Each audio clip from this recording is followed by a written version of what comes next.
Welcome to Bitcoins and Gravy, episode number 57. At the time of this recording, Bitcoins are trading at $251 each, and everybody's favorite LTB coins are trading at 0.000248 US dollars. Now that's gravy. Welcome to Bitcoins and Gravy, and thanks for joining me as I podcast from East Nashville, Tennessee, with my trusty Siberian Husky Maxwell by my side. Say hello, Maxwell.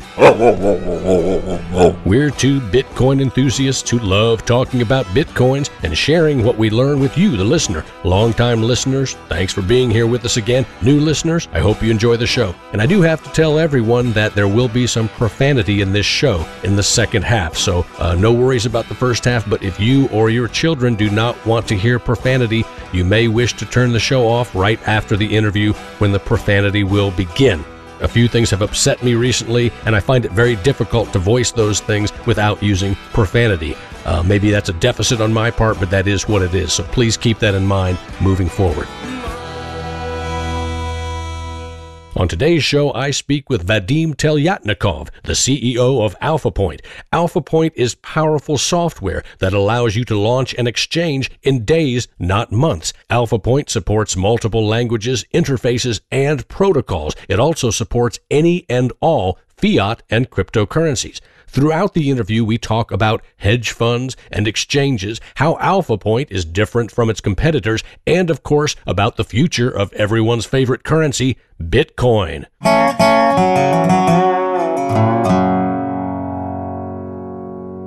All right, listeners, today I am pleased to welcome to the show the CEO of AlphaPoint, Vadim Telyatnikov. Vadim, welcome to Bitcoins and Gravy. Thanks, John. Very happy to be here. Yes, sir. And tell me, you're in New York, is that right? Yeah, that's correct. We're headquartered in New York. All right. Well, we're getting a lot of snow and ice here in Nashville. What's your weather like there? Freezing. I think yesterday or 2 days ago, the wind chill was negative 17 degrees. Oh. So... Wow. Bundling up with lots of layers. That's right. Just like Mom taught us, right? Lots of layers. That's right. Well, I was born in Moscow, Russia, so I'm kind of used to the cold. And believe it or not, I never was cold until we moved to the U.S. I was 9, just because we knew how to dress when it's always cold, and you kind of lose that, I feel like, when it's sometimes warm. Wow. That's neat. You were born in Moscow. I actually have a nephew who was born in Russia. My sister and her husband adopted him, and he's now just fully American, and he talks just exactly like you, except his voice is not as deep because he's only 10 years old. That's great. Well, let's see here. Now, today we are going to talk about AlphaPoint. First of all, if you could explain for the listeners, what is AlphaPoint? Sure, happy to.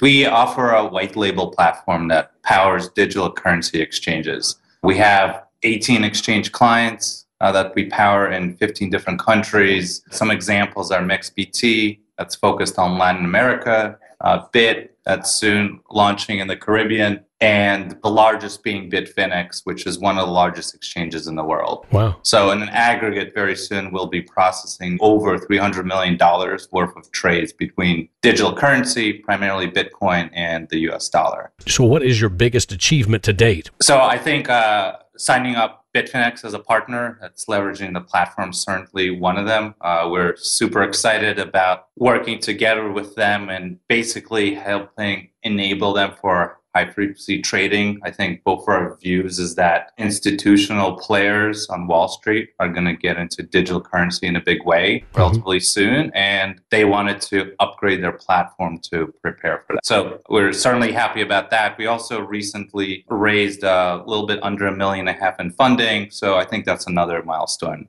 we were very excited about. Well, that's great. Now, when you say we, you are working with your brother Igor, is that right? My brother, Igor, that's right. We also have great guys on the tech side that actually founded the company.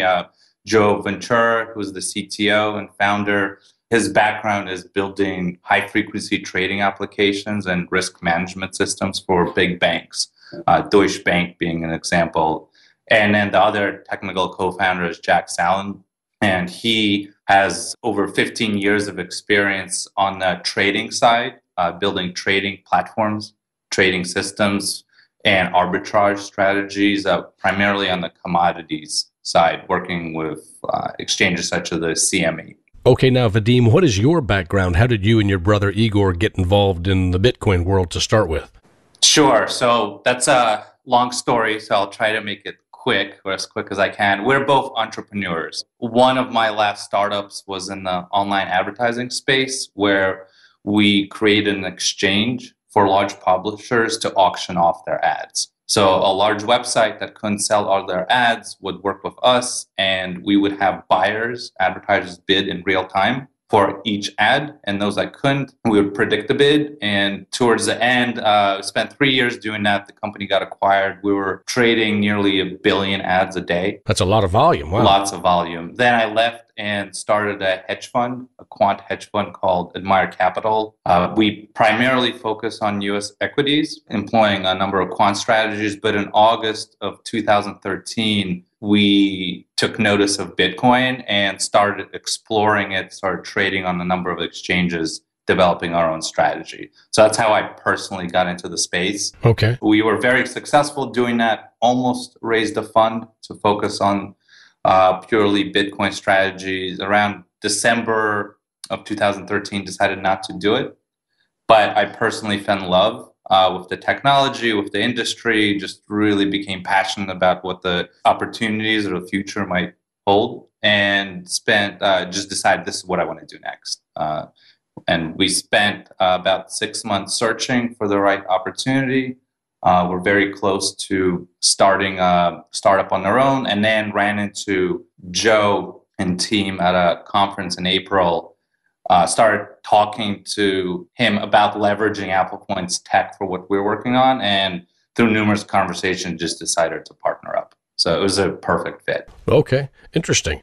Now, from what I've read, you guys have a background in having owned a hedge fund. Is that right? That's right. That's part of the background. And that hedge fund is still operational. It just focuses purely on U.S. equities. There's been a lot of information in the press, obviously, in particular since 2008, about hedge funds and the problems with hedge funds and about the dangers of investing in hedge funds. So how could you help to quell the fears of my listeners when it comes to talking about some of the inherent dangers found in hedge funds? And of course, I know you guys are the ones creating the software, but we also know that software can be written well, or it can be written poorly. It can be written to game the system, or it can be written to run legitimate businesses in a legitimate way. Sure, happy to.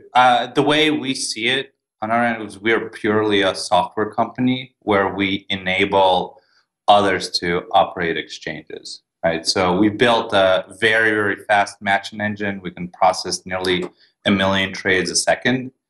And we can help launch new exchanges in typically under 20 days. So wow. What we're trying to focus on is helping exchange operators launch quickly in lots of places all over the world. And so they can enable people to have easy access to digital currency. Okay. So that's kind of our vision, right? So we don't trade ourselves. We just provide software to operators that have their clients be the traders. Okay, I see. Now, what is your feeling right now in 2015 about exchanges in the United States versus exchanges in other countries in terms of regulation? What's your overall feeling about it? How are regulations going here in the United States when it comes to Bitcoin exchanges? I feel like it's going slow. I feel that regulation is important when you look at it from a standpoint of consumer protection. But I personally wish that the process of kind of creating solid groundwork for regulation would move quicker, and especially in the U.S. Not only is the process, but the fact that exchanges have to register in every single state takes a long time, and it is somewhat forcing people to focus on other areas. Right? If you take note, outside of the recent launch of Coinbase, which I think is great, and kind of opening an exchange in the US, all the large exchanges are in other regions. And the reason why that is because it's so expensive and so time-consuming to be properly regulated in the U.S. Right, and this is something that we've been talking about. We've been saying to the regulators, look, if you regulate too hard here in the U.S., you're going to push some of that tech to other countries, right? You're going to push some of those opportunities to other countries. The opportunities are going to go, the money's going to flow to the countries where the regulations are not so stringent. Is that right? Yeah, and I think we already see that happening, right? Case in point, Bitstamp, Bitfinex, some of the exchanges in China, right? They're not in the United States. They're also not in a place like UK, which is another huge market, typically for foreign exchange transactions.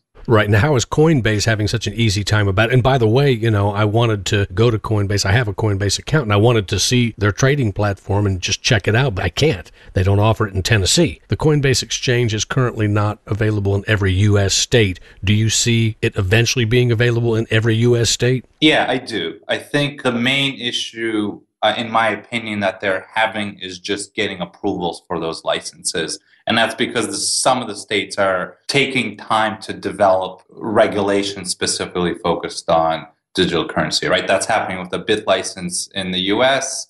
Heard New Jersey just had hearings on that topic, I believe last week, maybe it was 2 weeks ago, but very recently.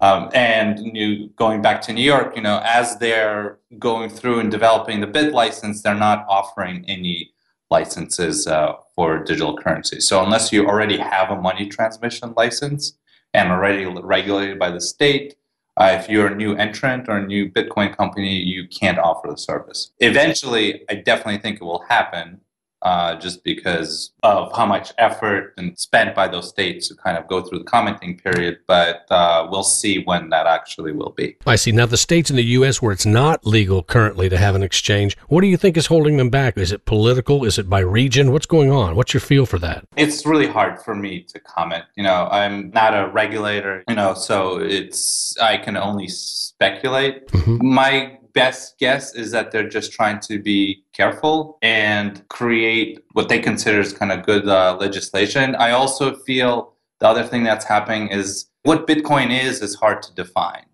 Right? Is it a commodity? Is it a security? Is it a currency? Is it some new hybrid? So we need a new term for it. And because of that, there's a lot of agencies that feel that they might need to play a role in regulating. And because of that, it's taking extra time, right? The agencies, I feel like within themselves are trying to figure out who actually needs to regulate what. And that adds to the delays that we're seeing. Yeah, that's understandable. And, we've heard a lot of the conversations revolve around this idea, the idea that Bitcoin is going to be regulated as per its use, right? So if it's being used as a currency, then it should be regulated as a currency. If it's being used as a commodity, traded as a commodity, it should be regulated differently than it is regulated as a currency, right? So I think that kind of confounds the whole thing in a lot of people's minds. And maybe that is part of what's slowing it down. They're afraid to get it wrong when it comes to trading versus using the IRS's crappy definition of Bitcoin as real property, right? Of course, I would like to see the IRS and the regulators say, hey, do whatever you want with Bitcoin, have at it, experiment with it, have fun, figure it out. Or at least for some period of time, right? Just give it time to breathe. Yeah. Give it time to develop. Give kind of entrepreneurs time just to figure out what to do with it instead of adding this huge layer of burden and requirements that's necessary to comply with before even getting off the ground. I feel like that's the biggest danger. Somewhere in the early 1900s with the auto industry, where it was very prevalent in the UK. And then there are some laws passed, lobbied by the horse and buggy industry that basically, under the premise that cars are dangerous, right? They drive fast and they hit and can kill pedestrians. So to solve that, there was a law passed that said you need a flag runner to run a couple feet in front of the car and alert people that a car is coming. Well, it kind of defeated the purpose of the car, right? That could get you from A to B faster. And because of that, Ford was started in the US, right? Innovation just shifted elsewhere. So that's, I think, the biggest fear or concern for over-regulating something too early, where you don't give it enough time to mature and develop and see what the potential is. And then kind of the mind share and the brilliant ideas are just going to go to countries that embrace that. Yeah, I think those red flag laws in Great Britain at the turn of the century with the coming of automobiles, I think that definitely hindered the automobile industry in Great Britain and maybe gave Ford and the U.S. An upper hand in that. I'm not sure to what extent that did, but I know that you're right. It did. I also think that regulators here, they're looking at this thing, Bitcoin, as if it's a monster, a Frankenstein. Dr. Frankenstein is saying, look, I made this monster. I brought this thing from the dead and I want to release it into the world. And, just let it go out into the world and let's just see what happens. And the regulators are saying, well, we don't know what's going to happen. We're scared to death. We're afraid that it might go out and, kill the banks, kill all of these other industries that have a monopoly or a stronghold anyway on what people are allowed to do, such as remittances with Western Union and all that. So I think the regulators are really scared in a lot of ways, whereas we are on the Bitcoin side, we're the Dr. Frankenstein saying, come on, just let it loose to see what it will do. But the regulators, I can really understand their position. I don't agree with their position a lot of times, but knowing the kind of people who are involved in regulating and, how oftentimes they're captured anyway, right? If you've read anything by Patrick Byrne from his website, Deep Capture, a lot of these regulators, they're captured anyway. In other words, they're beholden to somebody else. They're not actually true regulators looking out for the good of the people. Unfortunately, they're not. I wish that they were, right? I feel that kind of view from the regulators is improving. I feel like I would definitely more tend to agree with that this was the view in 2013. Mm-hmm. And at that point, nobody, one of the biggest fears for the industry is that Bitcoin is going to be made illegal. Right.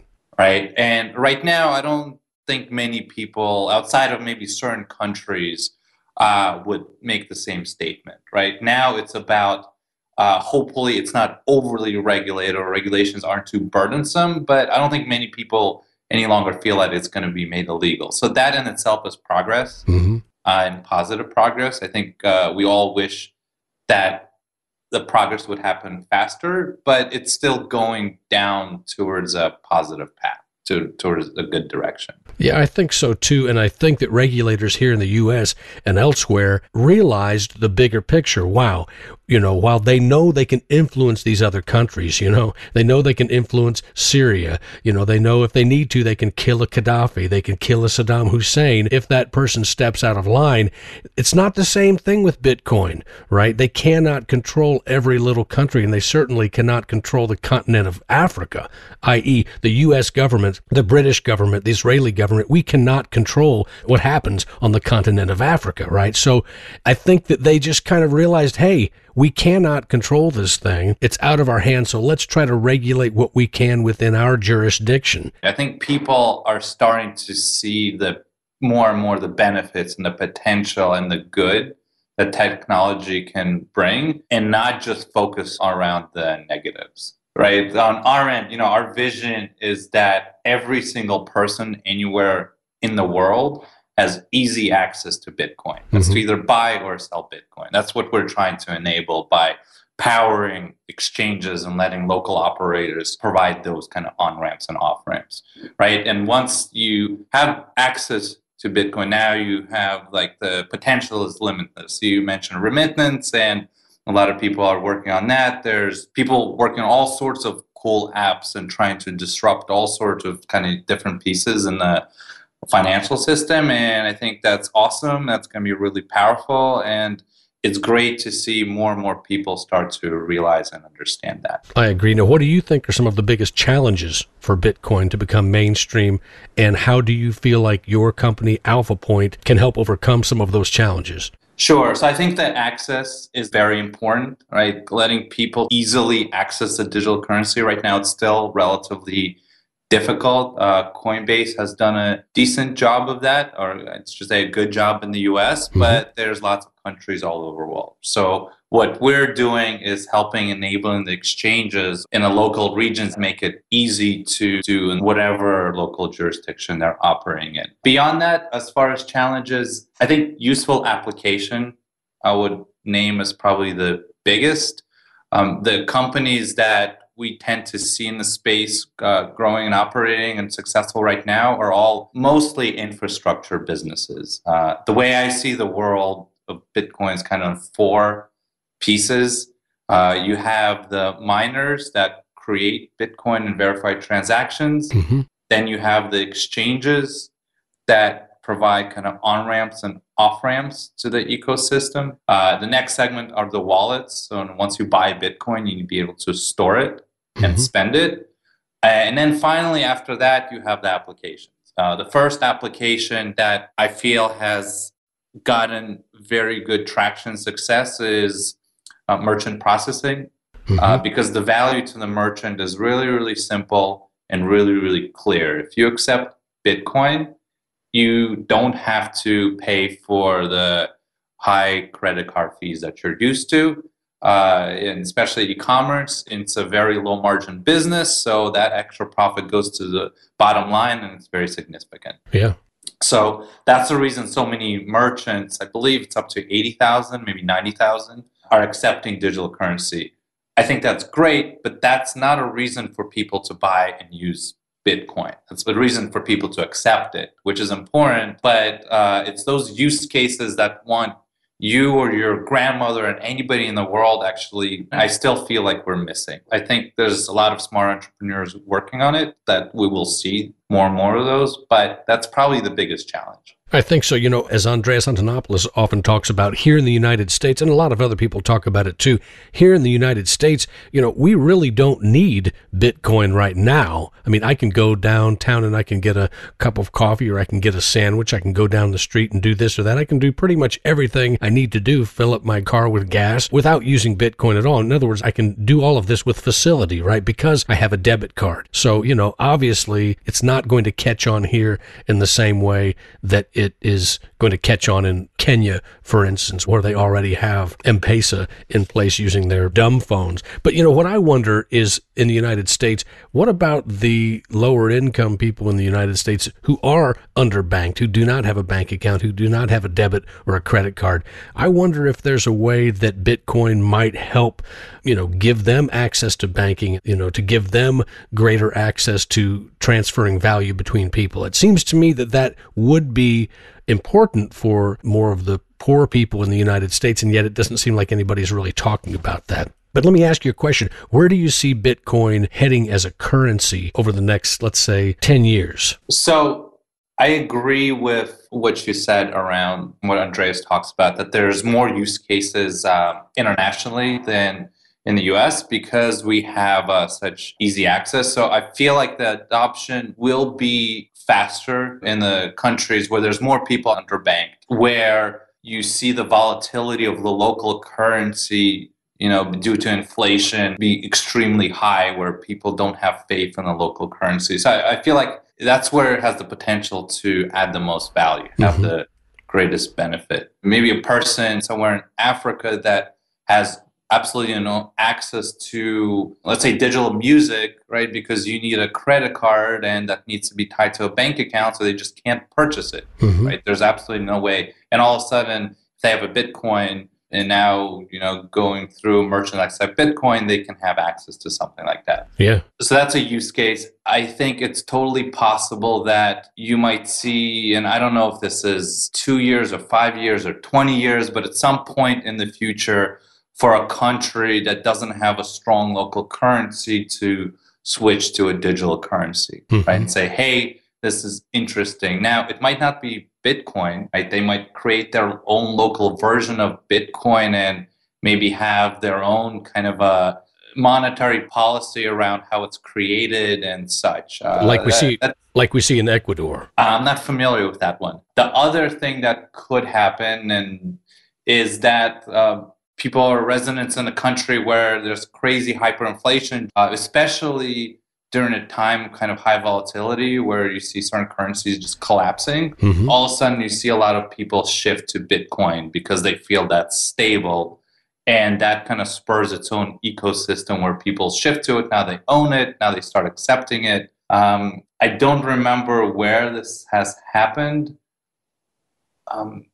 so I won't name a country just on the chance of being wrong, but I feel that there's been the case where there's been a country that a currency collapses, where banking and financial system is frozen, where the local businesses created kind of IOUs within themselves just so commerce can happen. and it almost created through basically their own unit of currency just while the banking system was frozen. Cyprus is a good example, and Greece is in a lot of trouble. Portugal, Spain, Ireland, they're close to falling off these fiscal cliffs as we see Europe in a spiraling down in this free fall, which does not look good from any direction, really. But I think your point is well taken, that if a country has a currency that's not doing well or that's fallen apart, if they have hyperinflation, Bitcoin could do well there. Bitcoin could do really well in Argentina. The sad thing about Cyprus is that you had a guy come in there and basically bring Bitcoin to Cyprus, but then he basically conned everybody, and everybody lost all of this money. And so if you go onto the streets of Cyprus and you ask anybody about Bitcoin, they're going to say scam. And it's a small enough country, it's an island, so anybody there now thinks that Bitcoin's a scam. And because of that, a lot of the other countries in the Mediterranean, Greece, for instance, if you bring up to Greece right now, hey, this would be a perfect opportunity for you all to use Bitcoin as your currency, or something like Bitcoin as your currency. But they're looking at Cyprus, their neighbor, and they're thinking, we're not going to get suckered into this Bitcoin thing. We see what happened in Cyprus. So that's kind of sad. I think that he was sent by somebody basically as a setup to make it look like Bitcoin's bad and to kind of sully the name of Bitcoin for that region. Whether he was or not, it certainly had that effect, and that fear factor now is in that region when it comes to Bitcoin, though not as much as the fear factor is there when it comes to their own currency and how difficult things are for people right now in Greece in particular. The whole world is looking at Greece right now, and it's really a fascinating time. So let me ask you a question. What advice would you give entrepreneurs who are getting involved in the Bitcoin field right now? Because you guys have been entrepreneurs, you and your brother, right? And you've succeeded, and you're succeeding with Alpha Point. But for new folks starting in that are looking at you guys and looking up to you guys, what advice can you give these young guys? Sure. So I think the main thing I want to say is it's still really, really early. And what that means is there's still really tons of opportunity for people to build really amazing things that end up to be really amazing businesses. Yeah. So that's the first point. And then the second one is just focus on where the big holes are and kind of bringing value to somebody. Like I mentioned before, I feel like a lot of the current successful companies are infrastructure plays. And it's essential and it's necessary, but that leaves a lot of room for people to build great applications. And that's where I feel the true opportunity is. A lot of analogies are made to the internet, right? And internet started just on protocols, right? Protocols are very kind of techie, hard, if not impossible for kind of the common person to understand. And then someone made email simple. And just the whole concept of email was really simple. You could call up your grandmother and say, hey, those letters that you've been writing me, and you put a stamp on it, and it takes a week or maybe longer to get them to me, and it takes another week for me to respond. Why don't you type it on the computer? I'll get it in a minute, respond to you by the end of the day. Yeah. It's just like such a strong, clear, simple value proposition. And I feel like Bitcoin is kind of starving for those types of applications. So that's what I think new entrepreneurs entering the space should be focusing on. I like that. Just try to imagine what could be stacked on top of Bitcoin, right? We're very much part of that infrastructure that I'm talking about. That's kind of essential, an essential layer for everything else to operate. If you can't buy and sell Bitcoins, you can't build applications because it will not be possible to get a Bitcoin to use in your application. Right. So what we do is enable the exchanges to provide that service, which is an infrastructure business. And I think that on top of that, people should build applications that are useful. Okay, so how is Alpha Point different from its competitors? Obviously, you guys have competitors out there that are doing the same thing. First, I don't know any other competitor, and I could be wrong, that has any strong traction in the space. I mentioned we have 18 customers, including one of the largest exchanges, using our platform. I think we have a strong differentiation in the founders that come from the industry that know how to build institutional-based systems that Wall Street can connect to and use.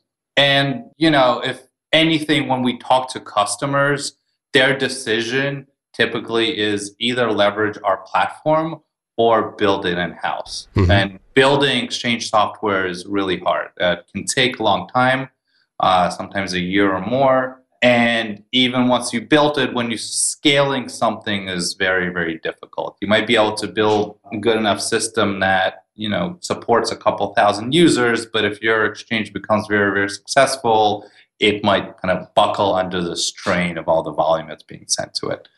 So that's where we come in. We help people launch exchanges quickly, under 20 days, and let them focus their resources on building a great business and not on the technology. And then down the road, help them scale that up, right?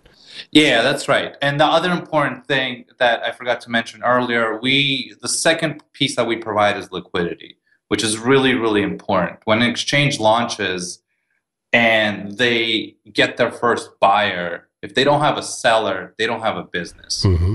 And what we do is we interconnect all the exchanges on our platform. So when an exchange launches in a country, let's say Mexico, and as a buyer, they can connect to a seller in another exchange that might be in Canada or Norway or anywhere in the world. So that's the second piece that we solve for the exchanges, and it's really, really important. I see. That's pretty substantial. That's acting as the middleman there, or the bridge between these different exchanges. Through the software, I mean, right? Yes, through the interconnectivity, just purely through the software piece. Yeah. Do you all have an end goal that you're heading towards with AlphaPoint? Our vision is to allow anybody in the world easy access to digital currency. Okay. I think will be an essential part of the growth of the industry. Well, I think that's a good goal. I think that's something that's definitely needed right now. And I think that the exchanges, as they continue to grow in numbers, I can only imagine that your company is going to continue to grow as well as your software, grows with it, right? Because as you build the software, as you have built the software over time, things change. It's not a static thing. It's kind of a living thing that can change as regulations change or as new developments come up from country to country that need to be addressed. I guess that's what software does, right? Or needs to be able to do. Yeah, absolutely. I mean, we're, very hard work and kind of building new features. A lot of that is driven by our customers and the feedback we get. And we're just very, very excited about the future. Man, that's cool. Now, let me ask you another question here. What do you guys think about the Winklevoss twins and what those guys are trying to do? I mean, I know they obviously own a lot of Bitcoin. They're kind of early believers, which I think was awesome. And I'll ask the question again. Okay, so what about those Winklevoss twins? What the hell are those guys up to? They're trying to get a regulated ETF in the market, right? Which, if they're successful, my belief will drive a lot of volume and kind of a lot of interest into the space. So I think that piece is really, really positive. It's unfortunate that it's taking so long, but I think if they're successful in doing that, that'll be positive for the industry. Yeah, I think so. It seems to be taking an awful long time, isn't it? I wonder what's going on with that. I'm confused whenever I read anything about it. It's like, it's coming soon. Well, hey, listen, Vadim, it has been great talking with you today, and it sounds to me like AlphaPoint is off to a wonderful start. How old is the company now? We're about a year and a half old. About a year and a half old. And of course, in the Bitcoin world, that doesn't make you guys babies. You guys are really right there. I mean, a year and a half in the Bitcoin world is like, 10 years in any other tech field? Yeah, it's a long time. And, we're very happy that we got into it early. I'll tell you what, man, I would love to have you back on the show at some point and to give us an update about AlphaPoint and how well it's going. It sounds like you guys are doing great. Listeners, you've been listening to Vadim Telnyatnikov, the CEO of AlphaPoint. AlphaPoint is software that is allowing Bitcoin and other digital currency exchanges worldwide to flourish. Vadim, thank you so much for being on the show. Thank you. I really enjoyed it. Oh, hey, before you go, can you tell our listeners the best way that they can get in touch with you? Sure. It's really easy. They can just email sales@alphapoint.com or myself, Vadim, Vadim, at alphapoint.com. We'd be happy to talk to them. Okay, great. Vadim, hey, thank you so much, and stay warm there in New York. I'll do the same here in Nashville, and we'll somehow make it through winter into the spring. Spring is just around the corner. It is. All right, man. Hey, take care. You too. All right. Bye-bye. Thanks. Bye.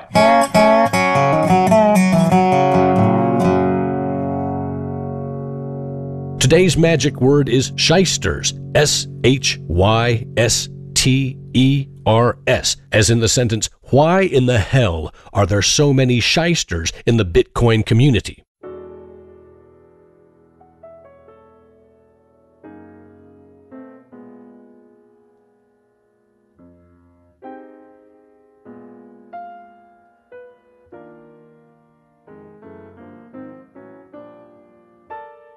Well, I am in a thoroughly rotten mood right now, and I guess what got me in this foul mood was one of my listeners who goes by the name of Enemy of the State. This guy recently commented to episode 56 in the show notes on the Let's Talk Bitcoin page. He starts out in a rational way, and here's what he said. John, I love your show. I can also assure you that I'm not hopped up on testosterone or estrogen. If you could define fair/slave wage, that would be great. Thanks. So I did respond and I wrote, certainly, slave wages are what corporations currently pay to migrant workers who pick fruit in many parts of the U.S. Many of these people are housed in poorly insulated and poorly furnished trailers, and they are often packed in. Sometimes their contracts and visas allow their employers to pay them far below that state's minimum wage. They have options of buying food at specific stores at prices higher than what locals pay for the same products. Slavery is real on planet Earth. Children all over the world are still abused and forced to work for, get this, just enough food to keep them working. Getting paid in only food is also a slave wage. I pay Frankie a low Bitcoin amount for transcribing my show each week, but I also advertise his service on my show, so we feel a balance is there and thus a win-win. This is a fair wage, even though it's a low dollar amount. How does one put a price on an ongoing podcast that has already reached over 250,000 listeners worldwide? Moreover, each episode will live on in perpetuity, if you will, on YouTube, SoundCloud, the Let's Talk Bitcoin network, and of course on my website, Bitcoins and Gravy. I go on to further define slave wage. A slave wage is what a big city pimp pays his prostitutes. Usually they earn food and possibly drugs and earning a slave wage. Some people would consider minimum wage to be a slave wage. Working in the hot sun in Dallas as a roofer and getting paid $7.50 an hour might look like a slave wage if the guy working has a stay-at-home wife and 3 kids. But on the other hand, maybe one of his co-workers is single and lives in a small, inexpensive apartment, maybe with roommates or his girlfriend who waits tables and brings in an equal amount. Then that $7.50 an hour can usually go a long way. Frugality is a factor. Whether or not they decide to have children is also a factor. No one forces people to have children. But for some reason, the poorest people seem to have a lot of children. Why? The reasons are many, and I have always found it hard to blame those who are born with a deficit in education, money, diet, or love. Life is hard for all of us, but it's a hell of a lot harder for many of these people considering how they start out. Take many of us and put us in a housing project in the inner city as an infant and see how well we fare and how far we get in life. Many would do well, but in fact, most will not rise up much beyond what they see around them. Psychologists and sociologists know this to be a fact. End of quote. And then at the end, I use a little humor to define fair wage for Enemy of the State, and I write, fair wage?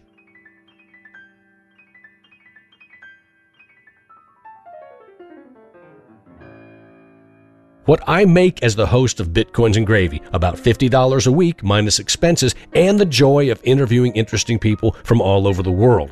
Enemy of the State responds, John, you're a gentleman, but you have absolutely no idea what the fuck you're talking about when it comes to economics. Thanks for taking the time to respond to my comments. Then right after that, one of my favorite listeners, Did Yours, responds with, I don't agree with everything John Barrett says, but at least be civil when you disagree. It also helps to pick apart the argument and supply counter-arguments. Simply telling someone they know nothing isn't constructive at all. So please elaborate why you disagree, and there may be a useful discussion here. Oh, wow, I agree. Hey, thank you once again, Did Yours, and I could not agree with you more. Enemy of the State did not have the balls to come back with a counter-argument or statement of any kind, and since he seems to have a solid knowledge of economics, whatever the hell that might mean, it would have been nice if he could have had the balls to share some of his vast knowledge with the rest of us. Hey folks, I'm definitely not an economist. I'm not a programmer or a coder or a software designer or any of that. I'm just your average Bitcoin enthusiast who loves talking about Bitcoin and sharing what I learn with you, the listener. Seriously, I started out this podcast because I love Bitcoin and its potential to bring positive change to the world. And if any of you have ever taken a close listen to my song Ode to Satoshi, you'll understand that it's not a tongue-in-cheek song aimed at making people laugh, nor was it written for children as a nursery rhyme. What do you think I mean when I wrote, "From the ghettos of Calcutta to the halls of Parliament"? Well, I'll tell you, that line is about imperialism and a direct reference to the British immoral occupation of India that was, by the way, eventually dismantled, beginning with the peaceful opposition movement of a great man that we refer to as Gandhi.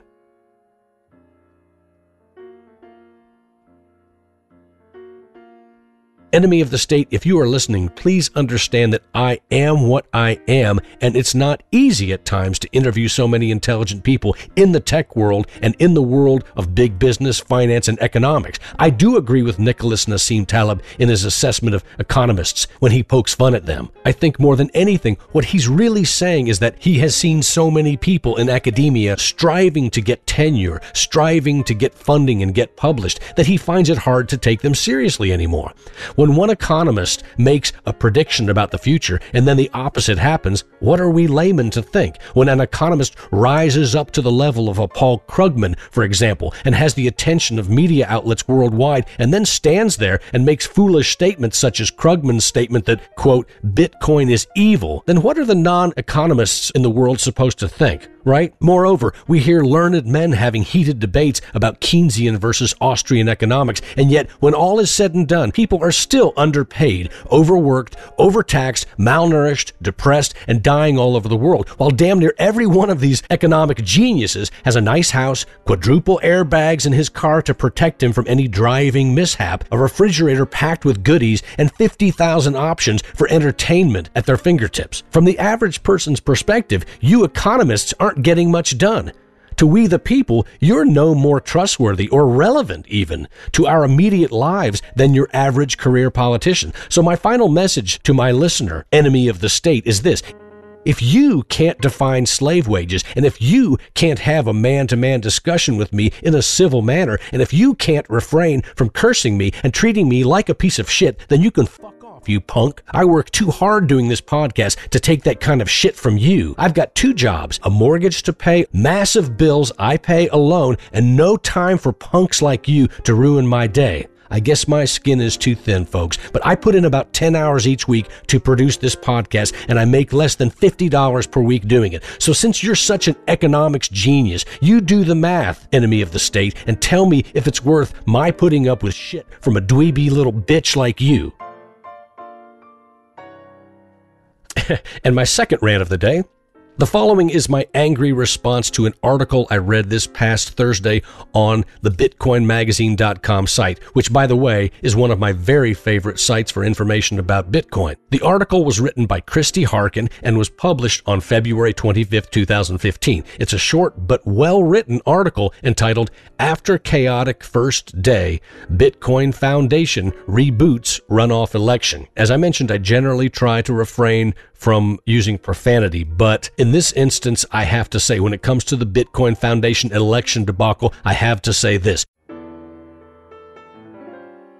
You've got to be fucking kidding me! Are you telling me, with all of the amazing tech talent in the Bitcoin community and supposedly in the Bitcoin Foundation, that a basic election, a tallying of votes, a counting of choices could not be successfully carried out? This is not gross incompetence, and I refuse to believe that. I'm going to agree with candidate Olivier Janssens and applaud his accusation that Patrick Merck, the director of the Bitcoin Foundation, did in fact commit, and I quote Janssens, A serious breach and a clear attempt at throwing a wrench in the machine, end of quote, and, quote, totally and purposefully manipulating the voting process, end of quote. I mean, seriously, folks, what the hell is going on? This is like Diebold voting machines fixing a federal election, which led to me having to see the snarling little man-child face of W. Bush for 8 fucking years and the death of countless human beings all over the planet, right? An election gone bad, and we all sit back and let this shit happen over and over again. So now what? When it comes to the Bitcoin Foundation, we're supposed to accept the fact that we have this half-man, half-Wally Cleaver,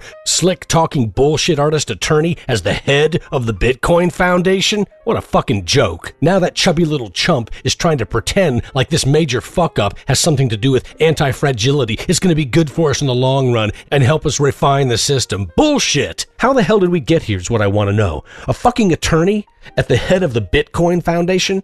You know, honest to God, half the shyster politicians in D.C. and around the globe started out in law school and then ended up making laws, telling people what to do, and generally being yes men for one evil empire or another. Is there a force of evil in the world that these doughy little men are somehow tapping into? The last thing we need at the helm of the Bitcoin Foundation ship is a fascist with a god complex and no moral compass whatsoever. Hey, Merc, you may have gone the way of Darth Vader, but I'm telling you, one of these days, some Luke Skywalker is going to come around and shove his lightsaber straight up your attorney's bum if you don't get the hell out of the way of progress. You know, honestly, I'm starting to think that Cody Wilson might just be right.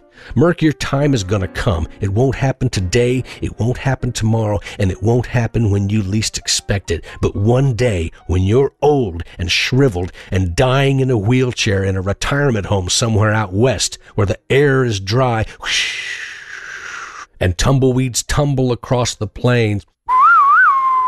Wah, wah, wah. Wah, wah, wah. Someone will come up behind you and slip a hit of LSD into your meds. Then that someone will wheel you over to the massive wall screen and turn the station to the Jerry Falwell 3 show. The images and sounds will rush to the core of what's left of your brain, and you'll be subjected to the wrath of the mighty God Almighty. Your ears will begin to burn as if hot ice picks were thrusting in. Your piss bag will bubble up and overflow with the feeling of scalding lava running down your scrotumulous sac and on down between your legs. Your teeth will chatter out of your mouth and onto the floor, where you will see them do a little can-can dance away from you.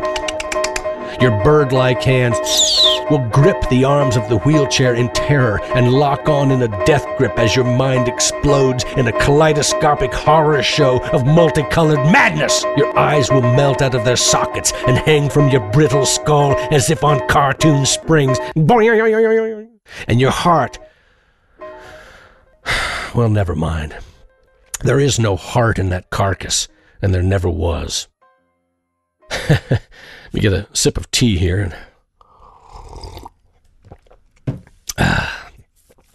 And my final rant of the day, is in response to a tweet by Brian Armstrong, the CEO and co-founder of Coinbase, everyone's favorite white-collar, silk-tie, Bitcoin wallet, and now exchange. And Brian tweeted, "Ripple, Stellar, and altcoins are all a distraction.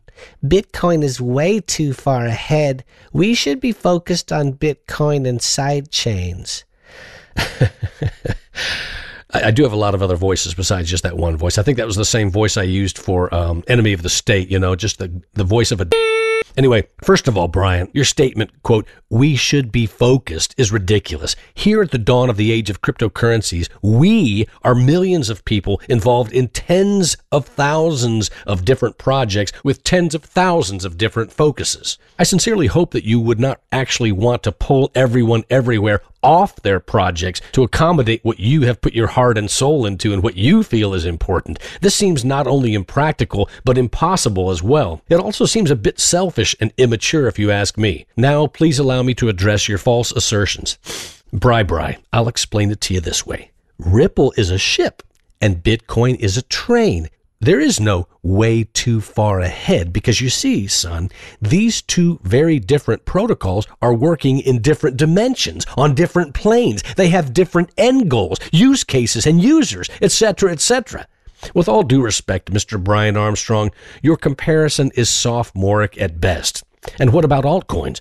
Young man, moving forward and past some static fantasy that lays comatose in the back alleys of your mind ghetto, there will be many altcoins in the future, unless, of course, the planet loses power and we find ourselves back to Stone Age living. Now, personally, I've watched almost all the old Flintstones episodes, so I imagine that I would actually fare pretty well in a Stone Age environment. And believe it or not, I'd be perfectly fine watching television by candlelight if I had to. But with altcoins, it's not just about the unique utility and functionality and innovation that we see all around us every day. It's also about thousands of kids sitting around in their yellowing underwear, smoking weed and running to the kitchen every hour or so to nuke another Hot Pocket and get another glass of milk. These kids refer to themselves as traders. They love barbecue coin. They get erections en masse when Litecoin or Namecoin moves up or down a fraction of a nickel. And some of these traders earn money all day long, buying and selling and buying, usually just enough to buy another 1/8 ounce of the dank. And guess what? They're addicted to the game. Get it? They don't ever want to stop. They bring in new recruits all the time from school or from the mall, and their numbers are growing steadily because there is money to be made doing this. Listen, Brian, Fruit of the Loom would go out of business if altcoins ceased to exist. Lunchables, Eggos, as in Lego My Eggo, Captain Crunch, Red Bull, and Slim Jims, all of these uniquely American innovations would also cease to exist if altcoins somehow magically disappeared before every young trader's eyes. Bri, the world of cryptocurrencies, Bitcoin, Ripple, Ethereum, Stellar, Darkcoin, Litecoin, etc. None of this is about making sense, and it's certainly not about common sense. It's not about predictable variables that computer scientists can check against their atomic clocks. And it's not about Keynesian or Austrian economics. It's not about hierarchical structures like centralized corporations dictating what we can and cannot do. And it's certainly not about ones and zeros anymore. It's all about fear and greed and passion and love and lightness and despair and humor and tragedy and hope, and a belief that things might somehow get better for humanity this time around if we can just climb aboard, y'all. This train is bound for glory, and there's plenty of room for all. Well, Satoshi Nakamoto, that's a name I love to say. And we don't know much about him, but he came to save the day. When he wrote about the way things are and the way things ought to be, he gave us all a protocol this world had never seen. Oh, Bitcoin, as you're going into the old blockchain. Oh, Bitcoin, I know you're going to rain, till everybody knows, till everybody knows your name. Down the road it will be told about the death of old Mount Gox, about traders trading altar coins and miners mining blocks. But them good old boys back in Illinois and on down through Tennessee, see, they don't care to be a millionaire, they're just wanting to be free. Oh, Bitcoin, as you're going into the old blockchain. Oh, Bitcoin, I know you're going to rain, till everybody knows, till everybody knows your name.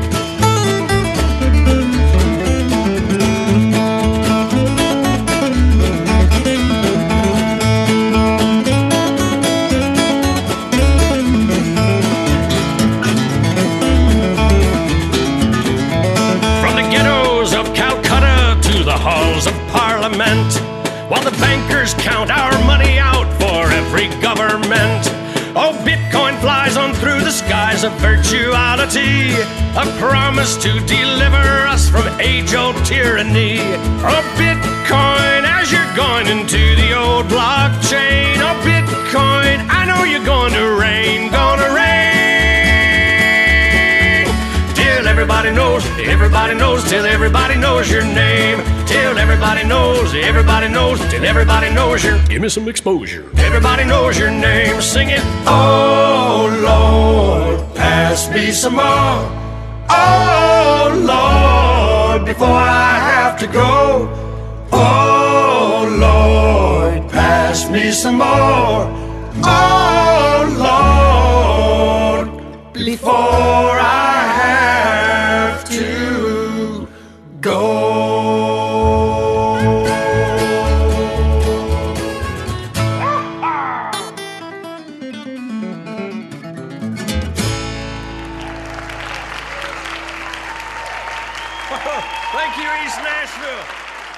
Y'all be good to each other out there, you hear?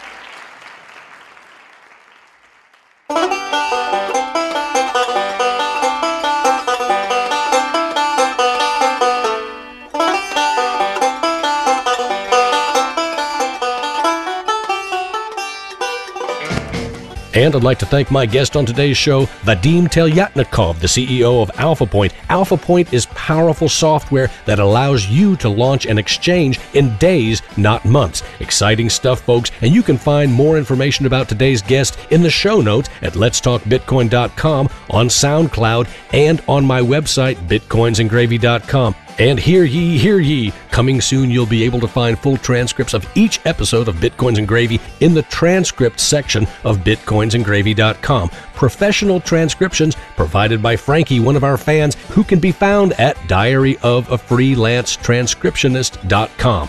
More on this in a few weeks, and thanks for your patience, friends. It is coming soon. Look for me at the Texas Bitcoin Conference in Austin, Texas next month, and let's sit and have a beer together. Even if your name is Enemy of the State, despite my ranting and profane commentary, I will still sit and have a beer with you, sir, if you would like. Or if you would prefer, we can leg wrestle to see who has the greatest reserve of testosterone.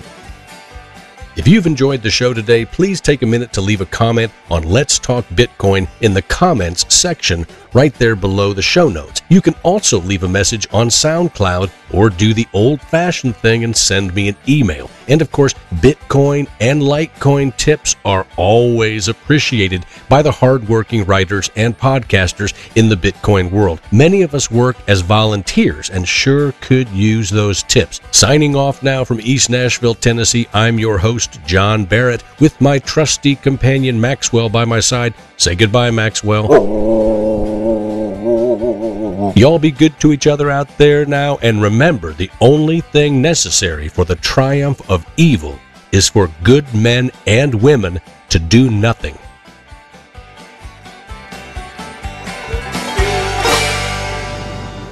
Check. Is this thing on? Hey, I'm doing a voice memo to you, John Barrett. My name is Christian Burns, and I wanted to give you some feedback about your show. I love it. I've loved it since the beginning. And anyway, I've never sent you any messages. But last week, I was listening, and all of a sudden, you were making a comment. Hope you can hear me over the noise. I'm driving down the freeway in Seattle, Washington. Actually, I'm halfway between Seattle and Canada at this point. So, you were talking on the show, and you talk about the Texas Bitcoin Conference, which I loved your interviews from last year about the Texas Bitcoin Conference. I love those kinds of things. And all of a sudden it hit me. I need to go to that thing. Like, it's far away from me for me to get there. I don't have money to go to stuff like that. It's not part of what I do. And all of a sudden it hit me.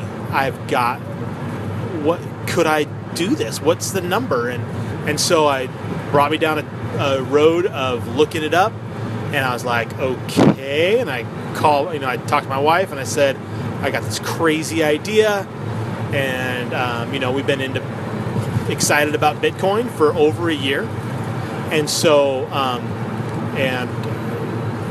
it's been kind of depressing at points, but we've been really excited about it, and anyway, still believe.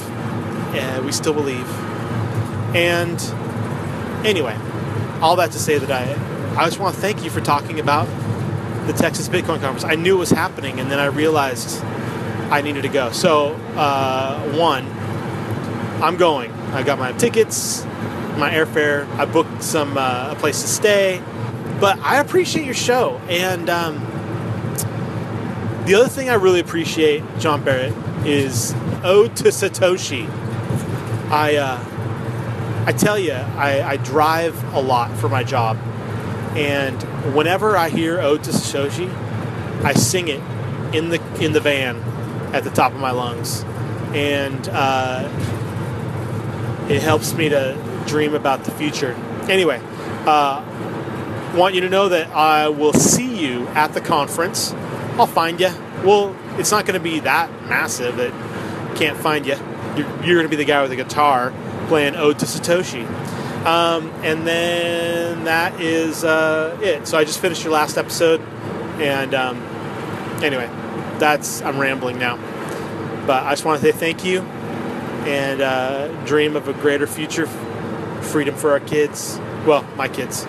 You dream of a future of freedom for my kids too, which is awesome. You want my kids to live in a better world too. So that's cool. We have that in common. Anyway, I'll chat with you later.